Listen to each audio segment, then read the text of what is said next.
মাসুদ, তুমি ভালো হয়ে যাও। ক্ষমতার চিন্তা ভাবনা ঘুম নষ্ট করে কোনো লাভ নাই।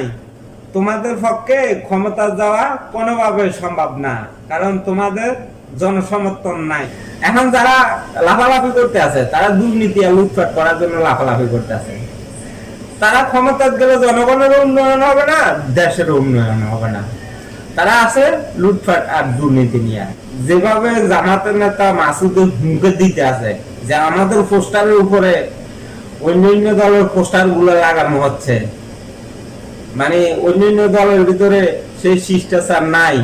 আরে নিজের দলের ভিতরে শিষ্টাচার আছে কিনা আগে এটা দেখো, অন্য দলেরটা দেখার দরকার নাই। তোমাদের দলের ভিতরে শিষ্টাচার আছে কিনা এটা দেখো। বিএনপিকে শিষ্টাচার শিখাইতে আসিও না।